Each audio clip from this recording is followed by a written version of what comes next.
Bíblias agora, meditar na palavra do Senhor, conforme se acha no Evangelho de João, capítulo 15, versículos 7 a 12. O título dessa mensagem é Uma Batalha na Sua Mente. E ainda segue o mesmo tema da escola dominical e do último domingo. Porque existe uma relação entre a nossa união com Cristo, a união dos crentes com Cristo, simbolizada pela parábola da videira e dos ramos, com a certeza da nossa salvação. Então, da certeza da graça e da salvação já é um tema familiar aos irmãos. Vamos ler então João 15, 7 a 12, diz assim a palavra do Senhor: Se permanecerdes em mim, e as minhas palavras permanecerem em vós, pedireis o que quiserdes, e vos será feito. Nisto é glorificado meu Pai, em que deis muito fruto, e assim vos tornareis meus discípulos. Como o Pai me amou, também eu vos amei, permanecei no meu amor. Se guardardes os meus mandamentos, permanecereis no meu amor. Assim como também eu tenho guardado os mandamentos de meu Pai, e no seu amor permaneço. Tenho-vos dito estas coisas para que o meu gozo esteja em vós, e o vosso gozo seja completo. O meu mandamento é este, que vos ameis uns aos outros, assim como eu vos amei. Amém. Vamos orar mais uma vez. Senhor Deus e Pai, obrigado, Senhor Deus, pela tua palavra, por falar a tua palavra ao nosso coração. Agora, Senhor Deus, fale ainda mais, que nós entendamos a tua palavra, ilumina nossos corações, nossa mente, e muito mais, Senhor Deus, venha nos purificar pela palavra, nos lavar de todo nosso pecado, desobediência e rebelião contra a tua palavra. Ajuda-nos, ó Pai, ouvindo, crendo, sigamos, obedecendo o Senhor Jesus Cristo, produzindo assim muitos frutos. Nós pedimos que o Senhor nos conceda frutificarmos abundantemente, cada dia mais e melhor, para louvor da sua glória, para que a alegria do Senhor esteja em nós, e a nossa alegria seja completa, em nome de Jesus, amém. Amém.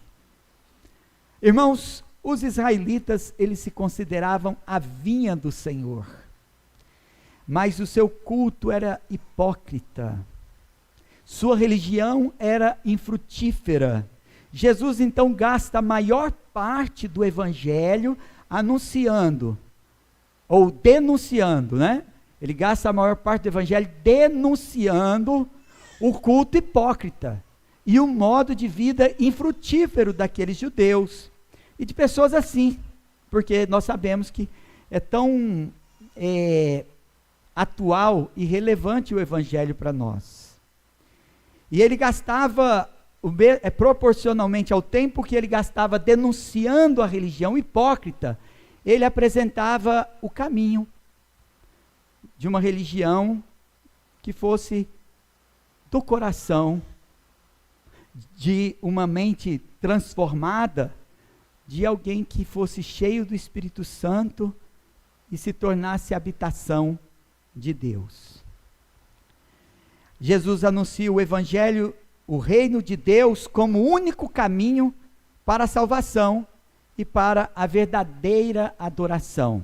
Jesus, o verbo divino, anunciado desde o primeiro verso do evangelho de João, a própria palavra encarnada trouxe então suas últimas palavras aos discípulos antes da cruz, a fim de que eles permanecessem fiéis e não se desviassem para a desobediência, que eles não seguissem o caminho dos fariseus hipócritas, nem daquele que ele dispensou já no final, tão próximo, antes de dizer-lhes essas palavras, que emergiu nas trevas da noite, porque era o traidor.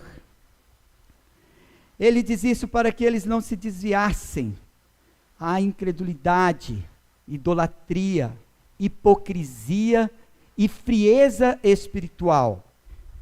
O evangelho então vai atingir o seu ápice, e suas palavras então vão fazer sentido para os verdadeiros discípulos.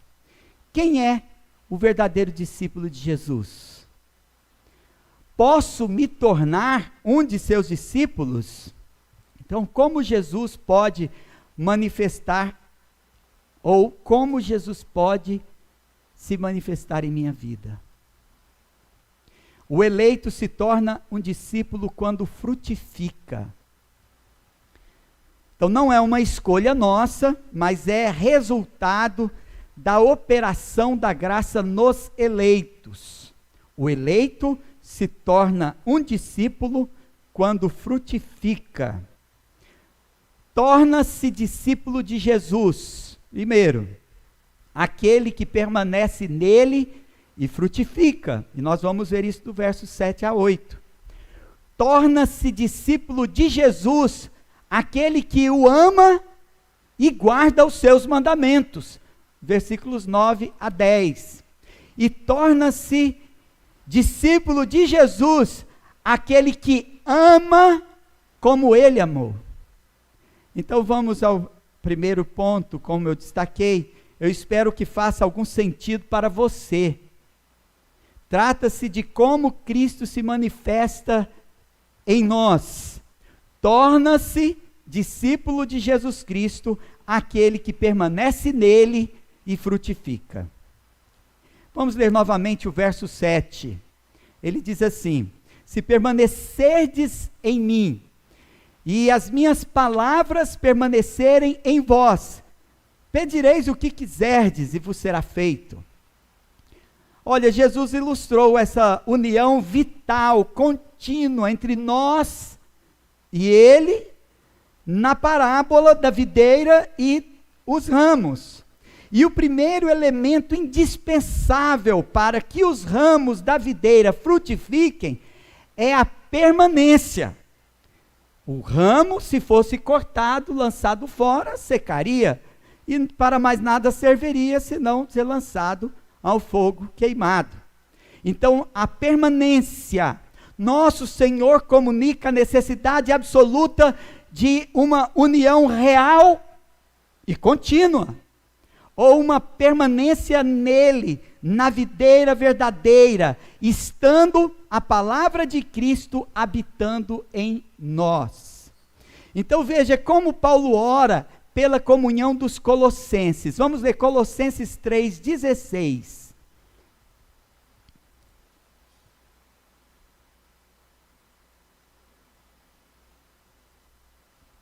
Ele diz: habite ricamente em vós a palavra de Cristo, instruí-vos e aconselhai-vos mutuamente em toda a sabedoria, louvando a Deus com salmos e hinos e cânticos espirituais, com gratidão em vosso coração. Então veja que Cristo habita em nós, e Ele em nós se manifesta. E isso ele mostra como que acontece na vida comunitária. Quando nós nos tornamos habitação da palavra. O próprio Cristo, a palavra encarnada no início do Evangelho, agora é a palavra de Cristo que habita em nós. Então, uma chave para nós interpretarmos esse primeiro verso é a permanência, a necessidade de permanência para frutificação. E o outro, segundo elemento indispensável para que os ramos da videira frutifiquem, é a oração. Então, nessa relação vital, aquele que se une a Cristo, em confiante obediência, ele medita em suas palavras, e ele é dirigido pelo Espírito Santo. Então, no seu íntimo, ele é levado a orar. ele é levado a orar pelo sucesso da obra de Deus. Essa primeira obra de Deus que a gente deve se preocupar é a obra de Deus em nós. Então veja que todos os que permanecem em Cristo oram, e eles oram pedindo frutos. E quando Jesus Cristo diz que é necessário frutificar, permanecer nele para frutificar, e ele vem e fala que pedindo o que quiserdes, se pedirdes o que quiserdes, ele vos dará. Muita gente pode achar que isso é uma boa oportunidade para pedir alguma coisa material, ou um bem-estar social, ou um benefício, um prestígio, né? Mas Jesus Cristo não está falando disso.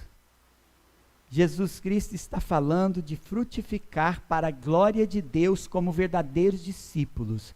E se você tiver um pouco de vida espiritual e de juízo na sua cabeça, você não vai perder a oportunidade de pedir a Deus que seja um cristão verdadeiro, como ramo frutífero da videira, confirmado pelos frutos. Você vai pedir a Deus frutos. Você não vai sair daqui preocupado com suas necessidades, você não vai sair daqui preocupado com seu próprio interesse, você vai sair daqui preocupado em frutificar. Veja que a graça de Deus, ela não nos livrou da condenação da lei para nos tornarmos infrutíferos. A graça de Deus nos libertou da condenação da morte, do pecado, não para nos tornarmos inúteis, mas para nos tornarmos frutíferos. É exatamente o contrário do que muitos acreditam.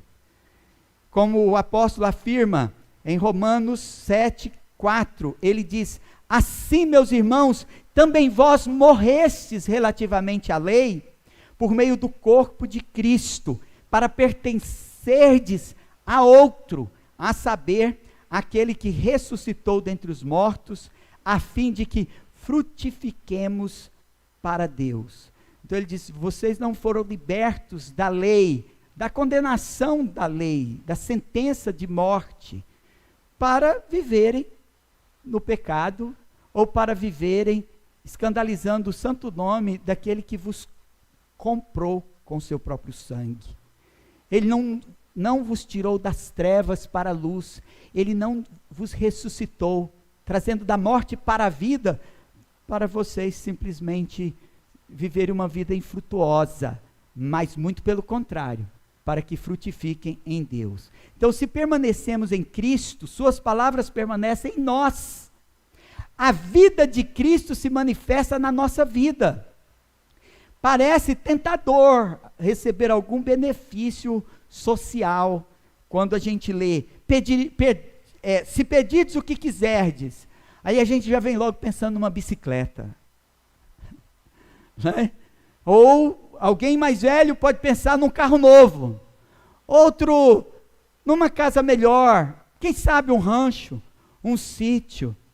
Que mediocridade é dos seres humanos, né? Não entenderam de que Cristo estava falando.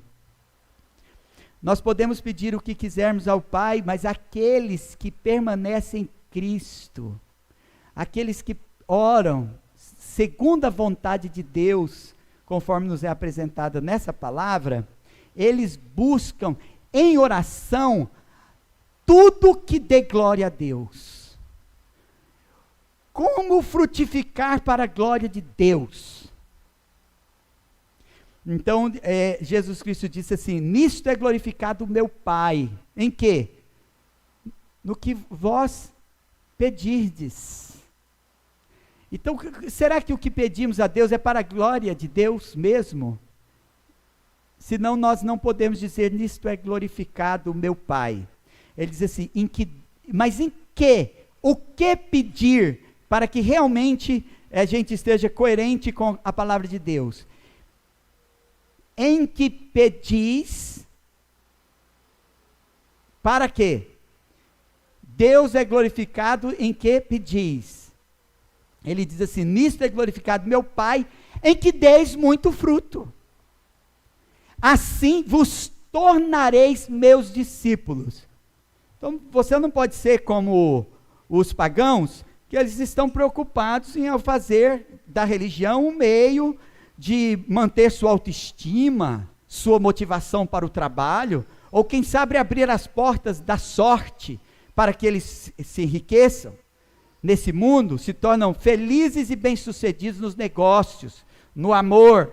Isso é a religião daqueles que não têm Deus. Nós não buscamos essas coisas, nós buscamos a própria glória de Deus, porque ser discípulo de Jesus Cristo é melhor até do que a própria vida. Morrer como discípulo de Cristo é melhor do que continuar vivendo longe dos seus caminhos. Morrer como discípulo de Cristo, pobre, nu, cego,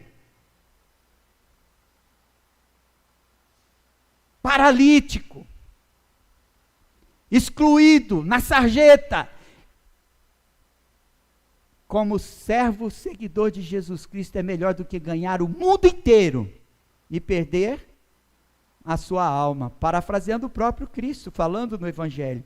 Então, a nossa eleição e predestinação se manifesta quando nós oramos, porque como os eleitos oram, como aqueles que pertencem a Deus oram, como aqueles que são a habitação de Deus, cheios de Deus, como eles oram. A nossa oração confirma quem nós somos. Nós pedimos aquilo que glorifica o Pai. Jesus, ele não tem nenhum discípulo verdadeiro que seja infrutífero. Então nós oramos pedindo a Deus que sejamos confirmados por frutos. Porque o Pai é glorificado nisto. Em que Jesus Cristo diz que o Pai é glorificado? Em que deis frutos. Então a preocupação do servo de Deus não é com o que ele pode ganhar, com o saldo da sua conta bancária, com as vestes que ele usa, com o futuro, a previdência, ou seja, quais sejam preocupações terrenas, mas em que deem fruto. Então Deus nos predestinou para a salvação, igualmente nos predestinou para fazer frutificar em nós as boas obras. Efésios 2:10 diz: pois somos feitura dele, criados em Cristo para as boas obras, as quais Deus de antemão preparou para que andássemos nela. Eu poderia ter trazido aqui o capítulo inteiro, porque fala sobre eleição e predestinação, mas os presbiterianos já estão cansados de ler esses versículos, mas às vezes pulam ou só leem até o 9. Nós vivemos uma batalha em nossa mente. Essa batalha é para não buscarmos o nosso próprio interesse. É uma batalha muito difícil. Nós temos contra nós o nosso próprio instinto de sobrevivência. Nós temos contra nós toda uma cultura individualista, egocêntrica. Mas nós temos essa batalha dentro de nós. Buscarmos os nossos interesses. Como não buscarmos os nossos próprios interesses, mas sim os do Pai e também do seu Filho Jesus Cristo? Essa vitória nós já recebemos pelo seu sangue. O Pai também já nos enviou o dom do Espírito Santo. Portanto, Cristo é que se manifesta em nossa vida. Então esse é um teste, né? Isso aqui é um teste. 1 Pedro 1,13 diz assim: por isso, cingindo o vosso entendimento, sede sóbrios e esperai inteiramente na graça que vos está sendo trazida na revelação de Jesus Cristo. Quer dizer que a vitória é daqueles que confiam inteiramente na graça. Mas como se verifica que estamos na graça? E esse é só o primeiro teste. O primeiro teste é o dos frutos. Portanto, as obras da carne, elas são muitas, mas o fruto do Espírito Santo é único, sendo o penhor da nossa herança. Uma vida frutífera é um sinal do nosso pertencimento a Cristo. Cristo não tem nenhum filho infrutífero. Não existe eleito, predestinado, que tenha de cor as doutrinas da graça. Nunca ouvi falar que o eleito e predestinado é aquele que sabe de cor as doutrinas da graça, que conhece os pontos da doutrina de cor, mas tenho lido repetidas vezes que são aqueles que dão fruto. Jesus faz isso todo o tempo, falando desses mistérios por parábola. Admitir, então, a existência de salvos que não frutificam, irmãos, é equivalente a admitir que alguém que não tem o Espírito Santo pode ser salvo. Que alguém que não tem o Espírito Santo pode frutificar.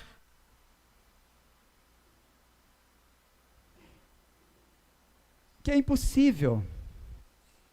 Então Deus será glorificado nos eleitos, que demonstrarão com seus frutos ou com suas obras, que são verdadeiramente discípulos. Por isso, torna-se discípulo de Jesus aquele que permanece nele e frutifica. E, segundo lugar, torna-se discípulo de Jesus aquele que o ama e guarda os seus mandamentos. Vamos ler novamente o versículo 9 do texto que nós partimos.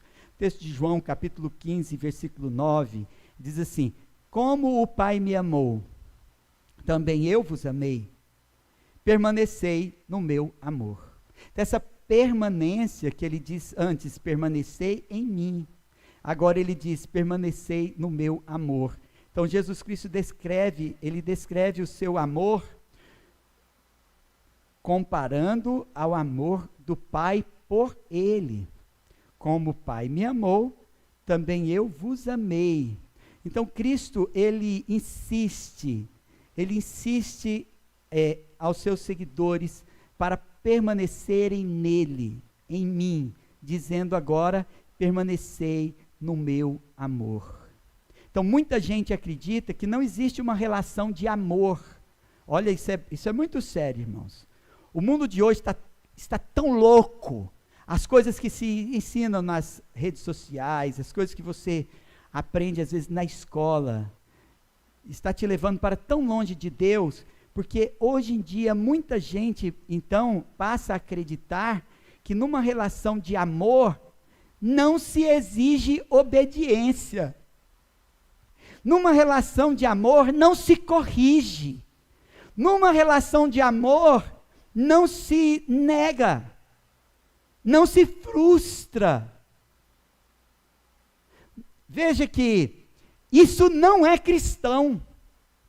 Jesus declara que eles devem permanecer no seu amor e destaca então a obediência como característica desse amor. Olha a loucura que eu já ouvi de púlpitos, que Jesus Cristo resumiu toda a lei no mandamento do amor. O resto não precisa cumprir. Ele não disse isso. Ele disse que se nós, toda lei se resume no amor. E de onde que ele tirou isso? Ele tirou isso, foi de Deuteronômio mesmo, já estava lá. Então o sumário da lei é transformado na única lei. Isso não está na Bíblia. É porque quem ama não mata. Quem ama não cobiça, mas se alegra com aquele que vence e alcança a vitória. Não sente inveja, ciúmes. Então a expectativa de Jesus Cristo era que entendesse, mas nem tudo está ao alcance do entendimento de todos. Isso não quer dizer que Jesus Cristo não é o mestre por excelência, mas as pessoas não entenderam nada. Talvez vocês, como eu, também já tenham ouvido dizer que o único mandamento é amai-vos uns aos outros. Isso não está na Bíblia. Mas só pela obediência nós podemos apreciar o amor de Cristo e nesse amor permanecer. Então veja, João 15:10, ele diz: se guardardes os meus mandamentos, permanecereis no meu amor. Assim como também eu tenho guardado os mandamentos de meu Pai, e no seu amor permaneço. Então, olha, vejo muita gente infrutífera, porque despreza os mandamentos de Deus. Mas a obediência daqueles que amam a Deus, nunca se torna infrutífera. Aquele que verdadeiramente ama Jesus, aquele que verdadeiramente ama a Deus, não desprezará os seus mandamentos. Então a obediência em amor, ela é como o sol para os frutos, que amadurecem. O resultado desse frutificar é o que realmente glorifica o Pai. O Pai é glorificado primeiramente pelos frutos, os quais Jesus concede pela nossa permanência nele e oração. Nós não vamos encontrar um cristão sincero, verdadeiro, que permaneça em Deus, que viva uma vida de oração, que guarda os mandamentos, que não seja frutífero. Porque a palavra de Deus não mente. A maioria das pessoas, elas desejam que Deus as ame como os seres humanos quando se corrompem e negam a justiça divina. A maioria espera o perdão sem arrependimento, uma graça que não transforma, mas que os livre no juízo final. Os eleitos sabem que a salvação foi conquistada pelos merecimentos de Jesus Cristo, não pelos merecimentos deles. Eles sabem que foi Cristo quem os comprou por alto preço, pelo preço do seu próprio sangue na cruz. Jesus satisfez a justiça divina pelo sacrifício de seu corpo, de seu sangue, de sua morte. Quem não permanecer em Cristo não ficará impune.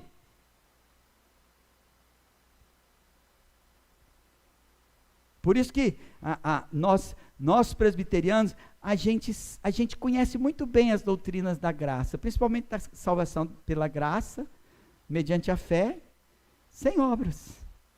Mas a gente sabe muito pouco a respeito da expiação limitada. E da eficácia da graça operando em nós. Não existe cristão cheio da graça de Deus vivendo desgraçadamente no pecado. Não existe eleito de Deus predestinado que não seja um cristão frutífero. Quem permanecer em Cristo frutificará, mas quem não permanecer não ficará impune, mas receberá a justa condenação que seus pecados merecem.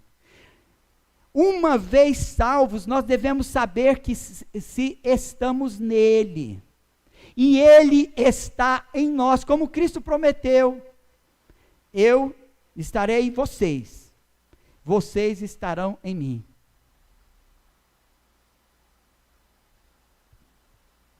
Então ele está em nós, se nós permanecemos nele. Essa união mística que liga os discípulos ao mestre, ela é transformadora. De tal forma, assim, as autoridades, em Atos 4,13, quando viram os discípulos, ficaram admiradas. Pelo fato de serem homens iletrados, pecadores. E também eram pescadores. E eles conheciam o modo de vida desses profissionais e dessa gente da Galileia. da beira do mar. Mas de repente eles não viram mais. Eles não eram o que era para ser, se permanecessem vivendo como todos os outros, da mesma classe, da mesma profissão, dos mesmos hábitos. E a Bíblia diz em Atos 4,13 que ao verem a intrepidez de Pedro e João, sabendo que eram homens iletrados e incultos, admiraram-se e reconheceram que eles haviam estado com Jesus. Veja só, irmãos, os discípulos foram reconhecidos pelas autoridades admiradas, porque eles estiveram com Jesus e agora eles falavam como Jesus, mesmo sendo iletrados. Porque os discípulos de Cristo, eles falavam e viviam como o mestre. Por isso também em Antioquia, eles foram chamados de cristãos, em Atos 11:26, porque eles foram chamados de cristãos, um apelido que deram para eles, que significa assim, cristinho. Parece cristão na nossa língua, parece grande, mas era pejorativo. Queriam dizer que eles eram uma réplica, uma imitação de Jesus. Olha que, como que pode eles pedir uma realidade tão gloriosa com uma atitude pejorativa contra os cristãos? Quem de nós não quer ser uma imitação de Jesus Cristo? Quem de nós não quer se parecer com Ele? Quem de nós não quer amar como Cristo amou? Perdoar como Cristo perdoava? Fazer o bem com tanta disposição, sem olhar a quem? Quem de nós não queria ser como Jesus? E aqui a palavra de Deus nos mostra como. Tem que andar com Jesus. Para ficar parecido com o mestre, você tem que andar com Jesus. Tem que dar menos ouvido às palavras dos homens e ouvir mais a voz de Jesus falando na Sagrada Escritura. Ser mais familiarizado a palavra de Deus, que é a palavra de Cristo. Então, a princípio, quem dizer, eles pejorativamente cristão, que eles eram pequenos cristos, eles não entendiam como é grande, impossível ao homem, mas possível por causa do dom do Espírito Santo que estava operando neles. A Bíblia diz também que Pedro, ele falava cheio do Espírito Santo. Então era o que estava habitando neles que manifestava ali Cristo. O imitador de Jesus. Como verificar se nos tornamos imitadores de Jesus Cristo? Esse é um segundo teste. O teste primeiro foi o dos frutos. Este é outro teste que aparece nesses versículos que eu acabei de ler, nesse segundo ponto. O segundo teste é o teste do amor. Quem nós amamos, nós sabemos que amamos. E quando nós amamos, não escondemos que amamos. Não existe esse negócio assim, eu não sei se ele me ama. Sabia que não existe? É impossível esconder quando alguém ama alguém.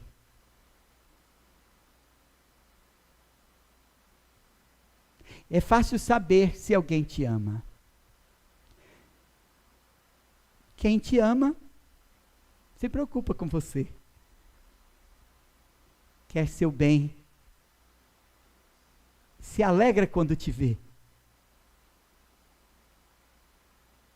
E muito mais do que alegria, querer, pensar em você, se ocupa com a sua vida, com o seu crescimento, com o seu bem.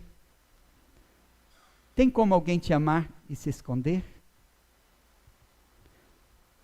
Veja, o Pai ama ao Filho e amará a todos que permanecerem nele. Os seus discípulos permanecerão no amor do Pai. E, consequentemente, o que vai acontecer? Está no texto. O que vai acontecer consequentemente? Se os discípulos permanecerem no seu amor, consequentemente, o que vai acontecer? Ninguém quer se arriscar, não? Consequentemente, guardarão os mandamentos.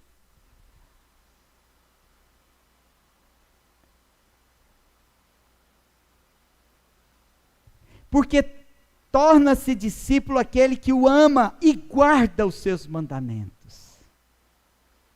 Em terceiro lugar, torna-se discípulo de Jesus aquele que ama como ele amou. Então talvez você pense assim: eu amo a Jesus, eu amo os meus irmãos, e Jesus disse que aquele que me ama também ama o seu irmão. Se você ler a primeira carta de João a respeito do amor, você vai perceber quais são as implicações de amor verdadeiro, né? No verso 11, então, de João 15, 11, diz: tenho-vos dito estas coisas para que o meu gozo esteja em vós, e o vosso gozo seja completo. Essa palavra é tão bonita, que representa uma alegria jubilosa, uma alegria impossível de esconder. E que a gente é inundado por ela. Alegria de coração. Não é simplesmente como ensaiar um sorriso.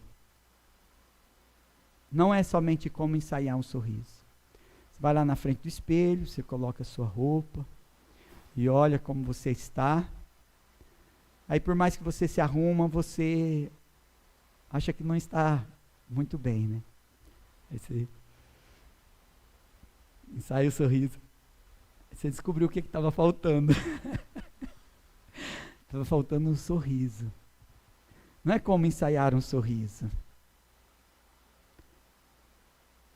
Ele está falando de alegria completa. De alegria de dentro para fora.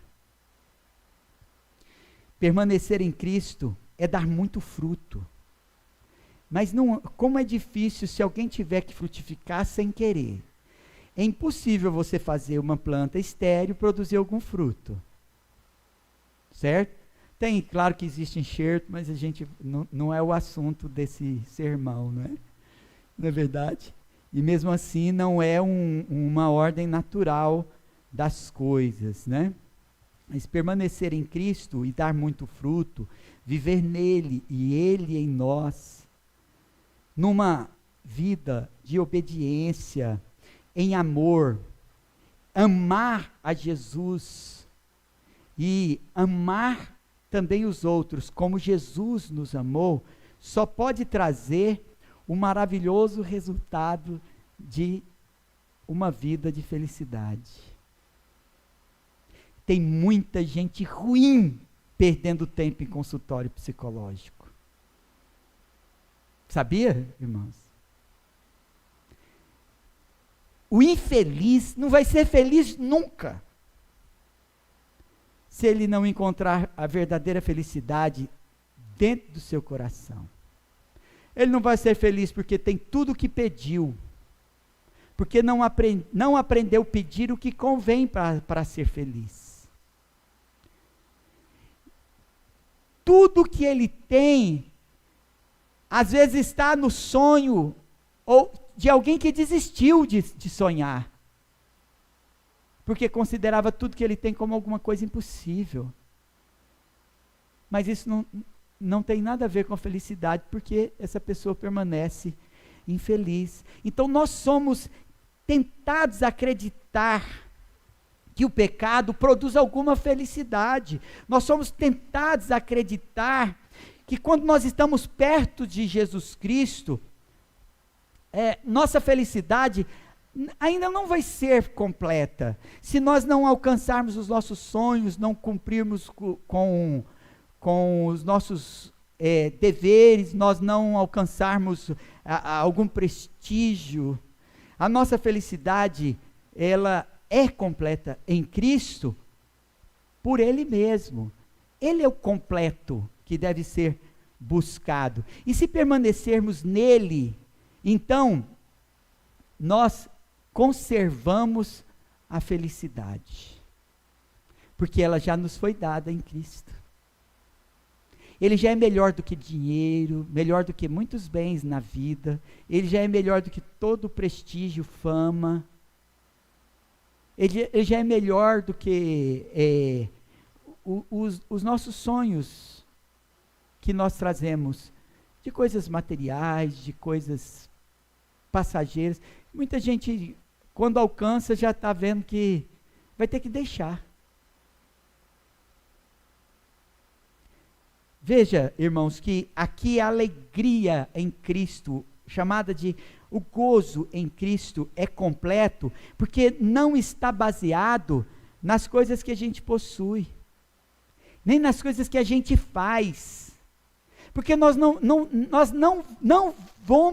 vamos ser perfeitos, e também não vamos ter tudo que a nossa alma deseja no mundo, e mesmo se tivéssemos, chegaríamos no final da vida infelizes, se não tivermos aquilo que é completo e perfeito. Então, também, a nossa felicidade completa não está baseada na nossa doutrina, na experiência, mas na promessa e na garantia que é confirmada no nosso coração pela presença do Espírito Santo. Você não é feliz porque vai para o céu. Você é feliz porque você já começa a desfrutar das delícias do céu aqui. A eternidade não é alguma coisa longe, distante, para quando todo mundo morrer, tudo se acabar. Não, a eternidade ela entra dentro de nós e completa tudo. No fim de tudo, Jesus concentra agora tudo nos mandamentos. Porque a percepção e a vida de alegria, essa alegria da nossa salvação, nós podemos ser privados dela em algum momento, se formos desobedientes. Veja que quando Davi pecou, ele não lastimou que Deus o havia abandonado, e ele pediu que Deus o restituísse, a alegria da salvação.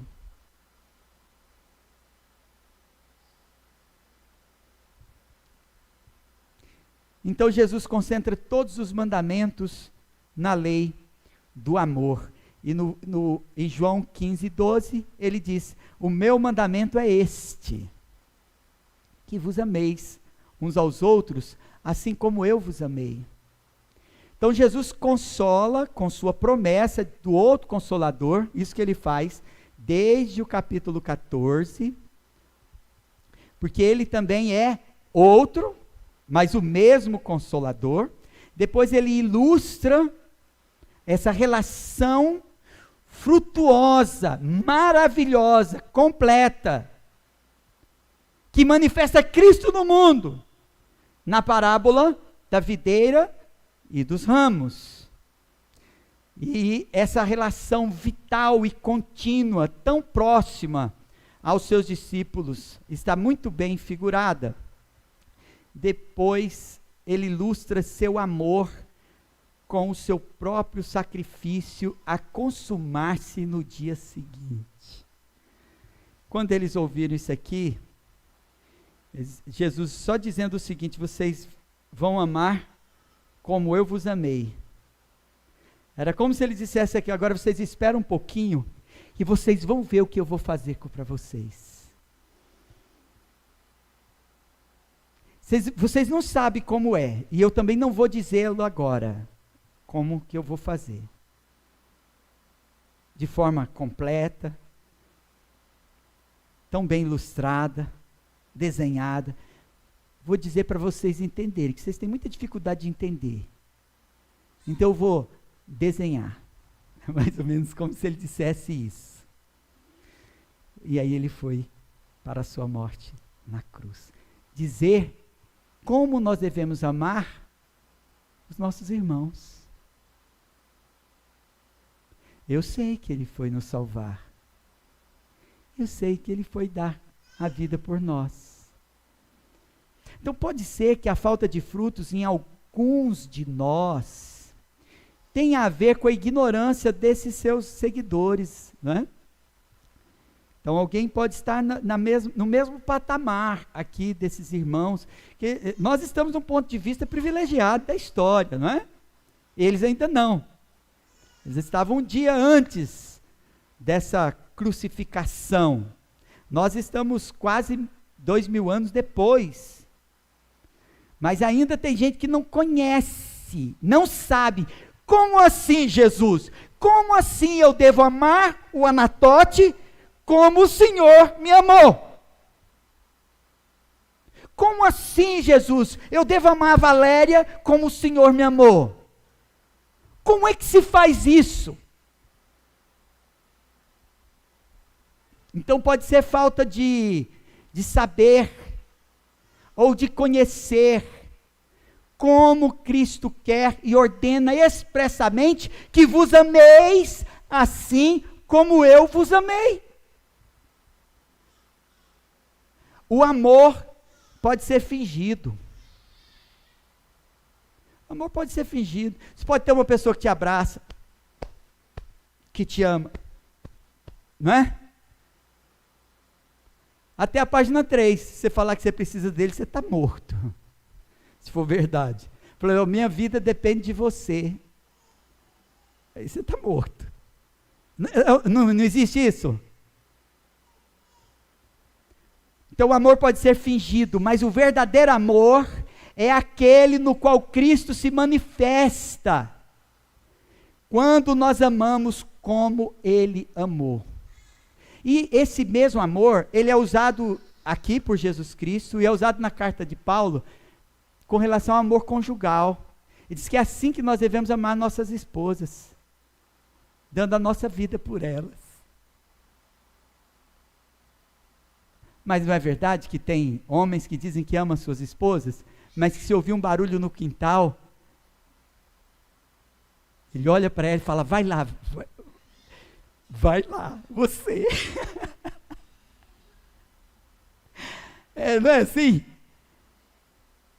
João não deixa dúvidas sobre como podemos amar uns aos outros, porque ele ouviu de Jesus, que nos amou, e ele diz, vocês devem amar assim.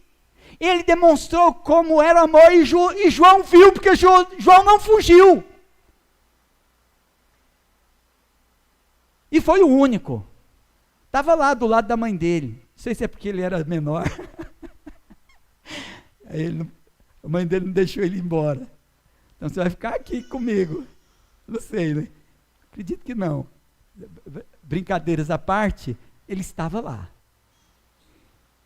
Ele assistiu Jesus sangrando com a coroa de espinhos sobre sua cabeça. Ele ouviu a recomendação do mestre, dando a incumbência dele proteger a sua mãe. Ele estava lá. E aí ele escreve em 1 a João 3,16, nisto conhecemos nisto conhecemos o amor, que Cristo deu sua vida por nós. Então nós devemos dar nossa vida pelos nossos irmãos. Está disposto? Se preciso for, morrermos uns pelos outros. Talvez isso pareça tão estranho, porque a gente vive um cristianismo de palha e pau oco. Mas isso é mensagem de Jesus Cristo para nós. Claro que outras formas de dar a vida por nossos irmãos são descritas por João. Você pode ler lá na sua epístola. Que não é só morrendo, mas certamente morrendo, se preciso for. E por isso, essas cartas de amor do apóstolo do amor, todas elas estão ali disponíveis para nós, e elas são as cartas menos pregadas. Vocês já perceberam isso ou é só eu que já percebi? Veja, e como eu não vou em muitos lugares, e não escuto tantos sermões assim, talvez o fato de eu sentir falta de pregações sobre essas cartas, não signifique muita coisa, ou eu não estar no lugar certo, na hora certa para ouvir sermões nas cartas de amor do apóstolo do amor.